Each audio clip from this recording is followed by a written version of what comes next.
किसी जंगल में टुनटुनी चिड़िया अपने घोंसले में खुशी खुशी रह रही थी। उसने कुछ दिन पहले 2 अंडे भी दिए थे, जिससे बच्चे निकलने ही वाले थे। इसलिए चिड़िया ज़्यादा वक्त अपने घोंसले में ही बिताती थी। पास में ही कौवे का एक जोड़ा रहता था।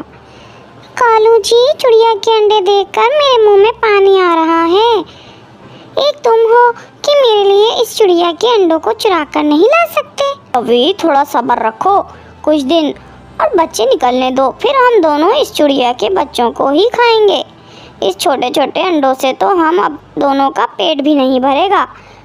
अगर ऐसा हुआ तो फिर मज़ा तो डबल हो जाएगा। अपने घोंसले में बैठी टुनटुनी चिड़िया की नज़र भी हमेशा इन दोनों पर रहती थी, क्योंकि वो जानती थी कि वो कौवे बहुत बुरे हैं।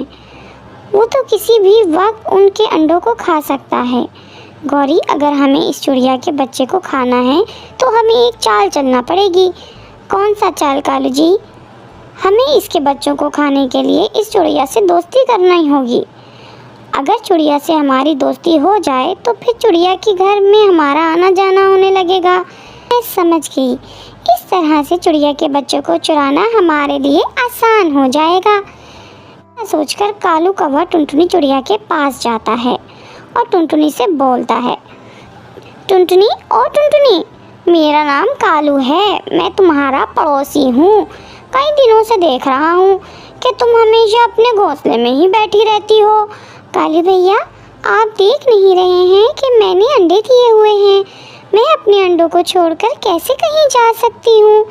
तो फिर पड़ोसी किस लिए होते हैं?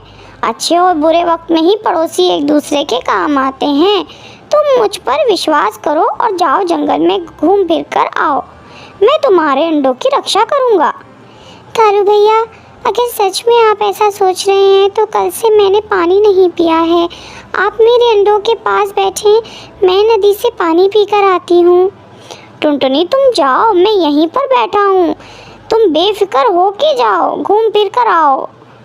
फिर टुनटुनी चिड़िया नदी से पानी पीने चली जाती है। तुम क्या जानो चिड़िया, हम तुम्हारे इन अंडों को नहीं बल्कि इन अंडों से निकलने वाले बच्चों को खाएंगे। हाँ, और तुम अपने अंडों को घोंसले में अकेला छोड़कर आई हो। नहीं मिट्ठू भैया, मेरा पड़ोसी कालू कौवा मेरे अंडों की रक्षा कर रहा है। उसने मुझे नदी में पानी पीने भेजा है। ये कौवे बहुत बुरे होते हैं, इनका विश्वास नहीं करना चाहिए। मुझे भी ऐसा ही लग रहा था, लेकिन आज जब वो मेरे पास आया तो पता चला कि वो बुरे नहीं बल्कि हमारे अच्छे पड़ोसी हैं। वो मुझसे दोस्ती करना चाहते हैं। ये सुनकर मिट्ठू हंसने लगता है। हैं, दोस्ती और कौवे से? इस जंगल में कौवा ही सबसे बुरा पक्षी है। फिर चिड़िया पानी पीकर चल देती है। कालू जी, क्या टुनटुनी से दोस्ती हो गई? हाँ गौरी, मैंने टुनटुनी से ऐसी ऐसी मीठी बातें की हैं कि वो मुझ पर विश्वास करने लगी है, मुझसे दोस्ती करने के लिए तैयार हो गई है।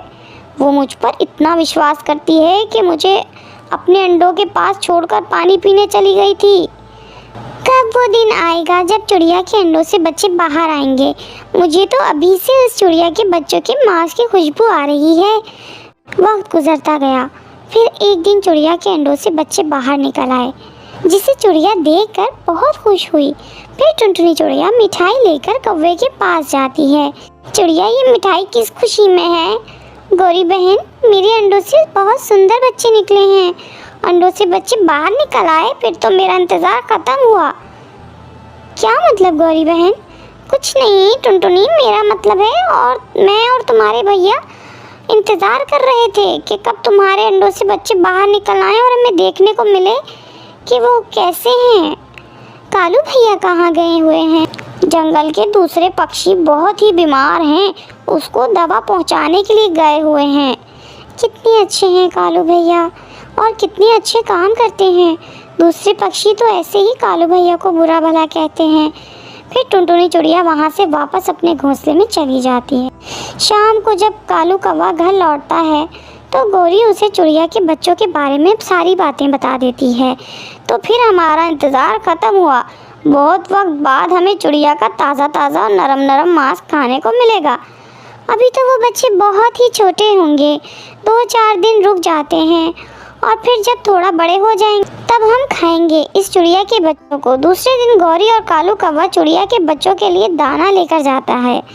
चिड़िया बहन, ये लो दाना और अपने बच्चों को खिलाओ और इसे जल्दी जल्दी से बड़ा करो। आपका बहुत बहुत शुक्रिया, आप हमारा कितना ख्याल रखते हैं। बहुत दिनों से हम अकेले रहते थे, अब तुम आई हो तो हमारी ज़िंदगी में रौनक सी आ गई है। टुनटुनी, जब भी तुम्हारे बच्चों को भूख लगे तो घबराना नहीं, मेरे घर आकर दाना ले जाना। ये कहकर कौवा और कौवी अपना घर चले जाते हैं। ये कौवे कुछ ज़्यादा ही मेरे बच्चों का ख्याल रख रहे हैं, जैसे ये बच्चे अपने इनके हों। इस तरह 3 दिन गुजर जाते हैं। एक दोपहर चिड़िया को भूख सताती है। उसके पास बच्चों को देने के लिए कुछ भी नहीं था। मेरे पास तो दाना ख़त्म हो चुका है। ऐसा करती हूँ, कौवे के पास जाकर कुछ दाना लेकर आती हूँ। फिर जब मेरे बच्चे बड़े हो जाएंगे तो इसका भोजन उसे वापस कर दूँगी। ऐसा सोचकर टुनटुनी चिड़िया कौवे के घर जाने लगती है। जब टुनटुनी चिड़िया कौवे के घर के पास पहुँचती है तो उसे कौवे की बात करने की आवाज़ सुनाई देती है। फिर टुनटुनी चिड़िया एक पेड़ के पीछे छुप जाती है। अब चिड़िया के बच्चे बड़े हो गए हैं, क्या ख्याल है 1-2 दिन में खा लें चिड़िया के बच्चों को? नहीं नहीं कालू जी, इतने दिन इंतज़ार किया है और कुछ दिन इंतज़ार कर लेते हैं। ऐसा करो, कल से 2 दाने दे दिया करो इस चिड़िया के बच्चों को। अगर पेट भरकर खाना खाएंगे तो वो जल्दी से बड़े होंगे। ये कौवा तो मेरे बच्चों को खाने का प्रोग्राम बना रहा है। अब मुझे समझ आया ये बच्चों को भोजन क्यों देकर जाता है। अब मैं अपने बच्चों को छोड़कर कहीं नहीं जाऊंगी। अगर मैं अपने बच्चों को छोड़कर चली गई तो वो बुरे कौवे मेरे बच्चों को खा जाएंगे। इस चिड़िया के बच्चे बहुत बड़े हो गए होंगे, इसे हम खा सकते हैं, तो फिर आज हम खाते हैं अपने शिकार को, तब जाकर हमारा इंतज़ार ख़त्म होगा। कालू जी, हम इस चिड़िया के बच्चों का सूखा बनाकर पिएंगे। आप जाएं और जाके टुनटुनी चिड़िया के बच्चों को उठा कर लाएं। मैं चूल्हे पर हांडियाँ रखती हूँ पानी गर्म करने के। फिर कौवा चिड़िया के पास जाता है, चिड़िया से कहता है, चिड़िया तुम तो थक गई होगी, जाओ जाके नदी से पानी पी कर आओ। मुझे सब पता चल गया है, चल भाग यहाँ से कौवे कहीं के। तुम लोग मेरे बच्चों को खाने के चक्कर में हो और मैं तुम्हें ऐसा करने के लिए नहीं दूँगी। ओहो, तो तुम्हें पता चल गया, इतने दिन इंतज़ार किया है, अब तो हम तुम्हारे बच्चों को खा कर ही रहेंगे। लाओ दो अपने बच्चे, नहीं तो मैं छीन कर ले जाऊंगा। तब चिड़िया सोचती है कि कौवा इससे बड़ा भी है और शक्तिशाली भी है। अब हमें दिमाग से काम लेना होगा। फिर चिड़िया कौवे से कहती है, आपने मुझे और मेरे बच्चों को दाना ला कर दिया, अगर आपको मेरे बच्चों को खाना ही है तो मुझे आप कुछ वक्त दीजिए ताकि मैं अपने बच्चों से प्यार कर सकूं।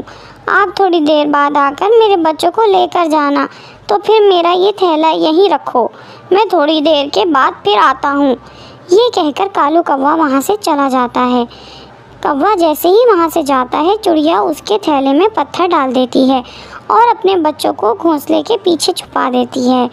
थोड़ी देर बाद कौवा वापस आता है। बच्चा कहाँ है? चिड़िया कौवे जी, मैंने अपने बच्चों को इस थैले में डाल दिया है, आप ले जाएं और जाकर मेरे बच्चों को खा लें। फिर कौवा खुशी खुशी थैले लेकर अपना घर चला जाता है। गौरी कभी पहले से चूल्हे में हांडी रखकर पानी गर्म कर रही थी। कालू जी ले आए बच्चों को भी।